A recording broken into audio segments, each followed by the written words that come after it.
Welcome back to Crossover Thursday here on the Locked On Podcast Network. I'm Corbin Smith, host of the Locked On Seahawks podcast. Glad to be teaming up with Joe Marino, host of Locked On Bills, as we gear up for Sunday's game between two playoff hopefuls at Lumen Field.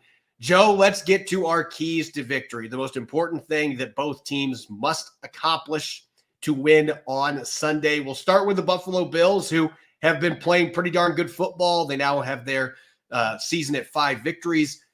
Where do you see this team needing to succeed? What are the keys to victory to go into Seattle and give the Seahawks a third straight loss at Lumen Field? Yeah, that'd be crazy, right? I have 3 things written down that I think are most important for the Bills on Sunday afternoon. Number 1 for me is that the Bills need to help their run defense.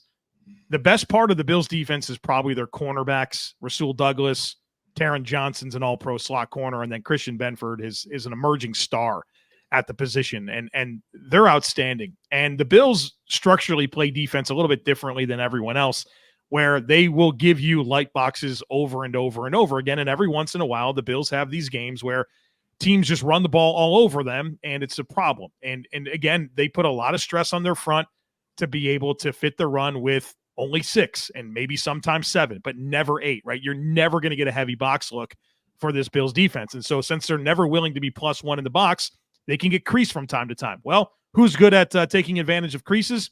Ken Walker, right? So there's a lot of concern that I have in this game about the Bills' ability to contain a big play back like Ken Walker. And so if there ever was a week to roll down a safety or help your run defense with some run blitzes or some gap exchanges or some stunts, you got to be able to do that because Ken Walker will run all over you if you don't.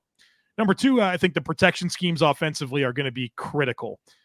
This is a Seahawks defense that doesn't blitz much, but they get a ton of pressure. And the reason they do is because Mike McDonald is the master of the simulated pressure, right? The illusion of pressure and then being able to rush 4, but not necessarily the 4 that you expect. It's a very, very good, trendy way to play defense in the NFL, and Mike McDonald is very much a catalyst for this. And I think one of the areas where the Bills offense has had some issues is with pass protection, and not pass protection through the lens of offensive linemen getting beat one-on-one, right? That doesn't happen that often for the Bills.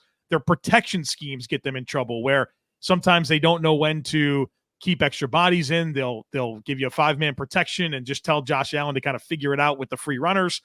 They can be confused, and there's some communication breakdowns from time to time. And I think Mike McDonald's the type of defensive mind that can stress your communication with your protection scheme. And so the Bills need to be ready to handle that, especially on the road in a very loud environment in Seattle, which gets me to number 3 is to be ready for a hostile environment. I know that maybe the Seahawks haven't had the same success at home that they typically enjoy, but it's still a tough place to go play football. It's loud, and not that the Bills offense in particular isn't equipped to playing in loud environments. They play in Kansas City all the time, and it's not uncommon, but they went into Baltimore, and I thought that hostile environment didn't really lend itself well for the Bills to be sound offensively. And for as experienced as Josh Allen is in these big games and in loud environments, like we mentioned, there's a lot of new around Josh Allen with the receiver core. And so I think that you better be ready for, I'm sure they're pumping the speakers in practice, and they got all their silent counts all figured out, but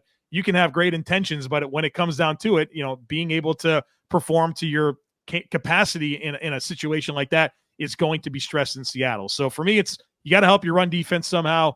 You got to have your protection schemes shored up against a creative front. And then, of course, you got a tough assignment here in the Pacific Northwest in a loud environment like Lumen Field.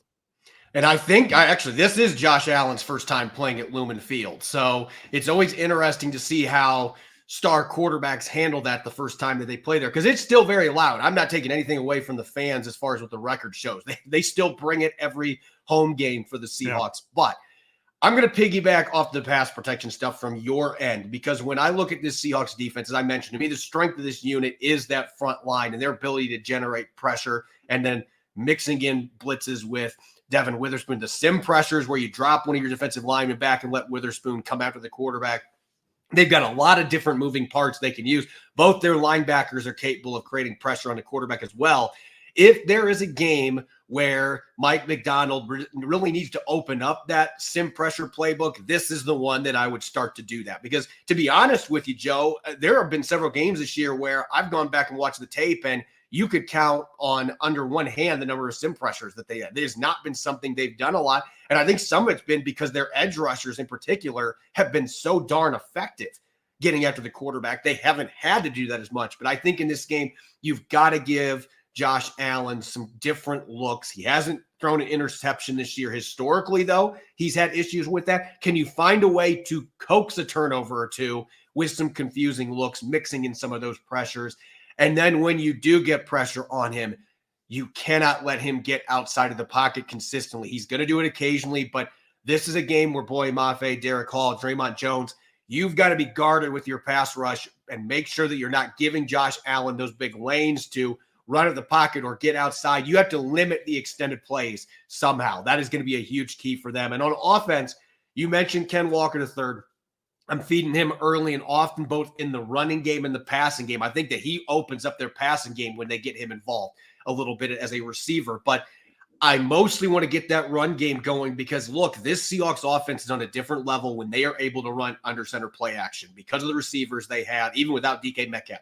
Geno Smith is so proficient in that game, and it feels like last week that Ryan Grubb finally got the hint. I need to do this more. We got to get the run game going, get some of that under center action so that we are able to open up our passing game. I think in this game, it's going to be crucial for them not only to run the ball, but also be able to get it. I'm going to say this right now. I want to see 10 play action plays minimum this game. Let Geno Smith feed off the run game and get some of those opportunities downfield. I think that's where the shot plays could come into play at some point against this Bills defense. If you can run the ball effectively and get some of that play action, I think if they can do that on their home field, they've got a good chance to get the victory here. Speaking of that, let's get to the spread. The Bills are coming into this game, Joe, as a 3-point favorite on the road. They do have the better record. It's understandable. But looking at that spread going into this game, what are your vibes as far as whether or not the Bills can cover that coming into a hostile environment against the Seahawks team that now is feeling a lot better than they did a week ago? I was surprised when I saw that the Bills were 3-point favorites in this game. The Bills obviously have the capacity to beat any team, and I think they should go in with expectations of being able to win. I just feel like there are some matchup challenges that exist with Seattle if they do choose to stay committed to the run game, and then what that does open up for their down the field passing. The Bills are typically very good at eliminating explosives down the field. But obviously when you can run the ball like that and you maybe do force some of those safeties to cheat up, you do have a good vertical passer in Geno Smith with good vertical receivers. And so I think there are some things here that give me pause, but obviously the Bills have a good offense with Josh Allen and are very potent themselves. And so, if we have a track meet here, who gets on top of it, I think there's going to be points. I think that's right. What I come away thinking is that this will be a high scoring game with, I think, matchup problems on both sides. But for the Bills to be 3-point road favorites, honestly, my reaction to that is I'm a little bit surprised. Yeah, I actually think that this is a game that I would have near even. I think these two teams right now, especially with a few of the injuries that both teams have had, I feel like this is a very even matchup on paper. Different strengths, obviously, but I think the Seahawks are going to cover that 3-point underdog spread. I'm not saying they're going to win, but I could see this being a game where Buffalo kicks a field goal in the final seconds to win by 2 or something, because I just have a feeling this is going to be one of those. I'm with you. I think it's a high-scoring affair that I think is back and forth and really comes down to who's got the ball last. There might be a 2-point conversion thrown in there as well. Sure. That messes with that spread. But I think that this is going to be a very close game. This is one that I had circled before the season. And honestly, adding Amari Cooper to the mix now just puts more intrigue here. The Seahawks are hoping to have Arik Woolen back to be able to defend him along with Devin Witherspoon. So this has a chance to be an absolute barn burner. I can't wait to watch.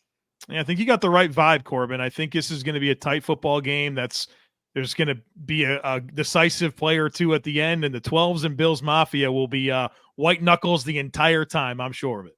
And I've seen plenty of Bills Mafia out here in Seattle. I was driving in downtown on Monday and got to see a few of the Bills clubs that are in the city. So they're already ready to go for Sunday. This should be a fun one.